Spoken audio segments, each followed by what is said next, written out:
The South African government says it still has to consult relevant stakeholders before signing the African Free Trade Deal. President Cyril Ramaphosa says government needs more time to do it. The president did not sign the agreement at the African Union Extraordinary Summit in Rwanda. He only signed the declaration on the establishment of the African Continental Free Trade Area. For more on this, we are joined from our Pretoria studios, the Deputy Director General for International Trade and Economic Development at the Department of Trade and Industry, that's Xolelwa Mlumbi-Peter. Thank you very much for staying with us. Good afternoon. What are the issues that still need to be threshed out? Well, there are two issues. One, there are annexes and appendices that are an integral part of the agreement that are still to be concluded. A lot of work has been done towards finalizing the negotiations on the annexes. However, there's a process of legal vetting that is outstanding.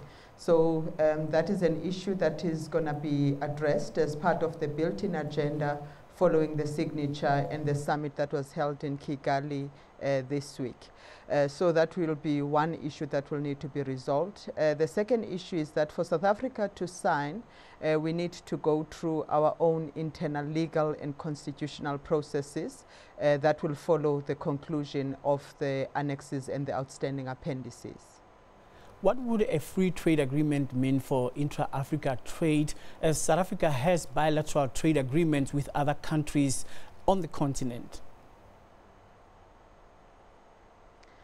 The African Continental FTA establishes a market of 2.6 trillion US dollars in GDP and a market of 1 billion people. So it's a significant single market that will facilitate the movement of goods and services across the continent.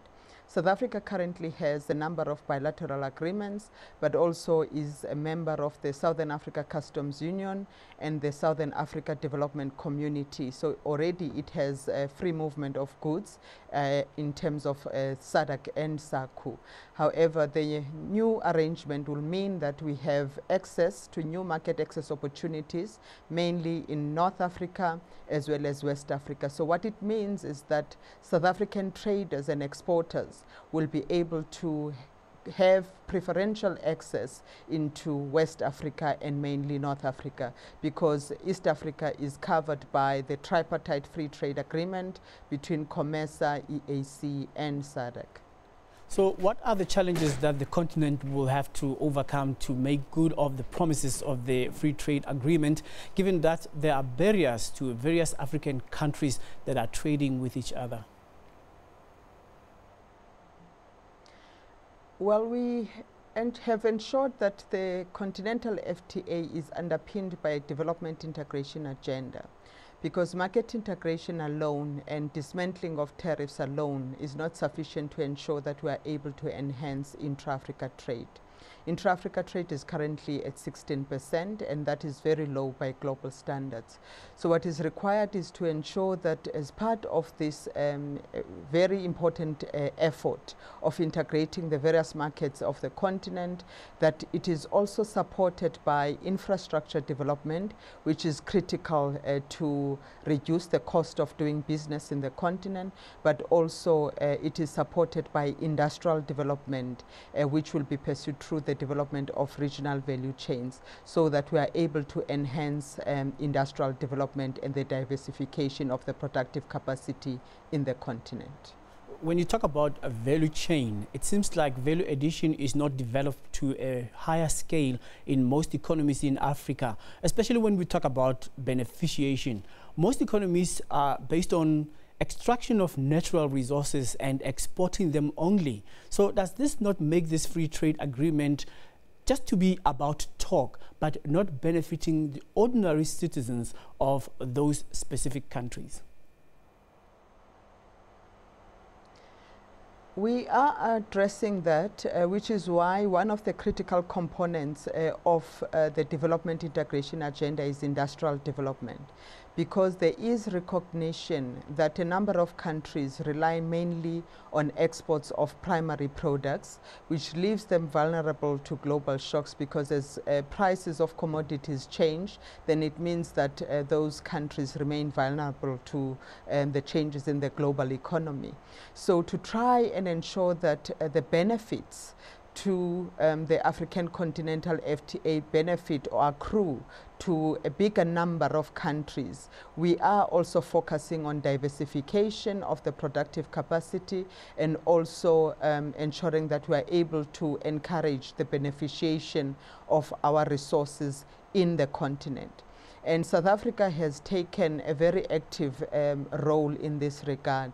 We have established a new unit in the Department of Trade and Industry, which is called Trade Invest Africa, which aims to promote outward investment from South Africa to the other countries in the continent, so that we can make a contribution towards boosting industrial development in the various economies, because a country would be able to benefit from a bigger single market of 1 billion people if it has products to trade. And industrial development is a fundamental issue that will need to be addressed to ensure that we are able to broaden the benefits out of the free trade area. So just before we go, very briefly, there's talk of a one African currency for intra-Africa trade. Will this work for all the countries, and how will its value be determined given the variation of different currencies, like, for example, the Zambian kwacha to the Nigerian naira, or the franc that is used by francophone countries, as well as the rand or the dirham? That is a vision that the continent has as part of establishing an African economic community. However, for that vision to be achieved, it requires that there is a macroeconomic convergence, and there's a lot of work that is led by the ministers of finance through the committees that they have in the African Union to look at that issue.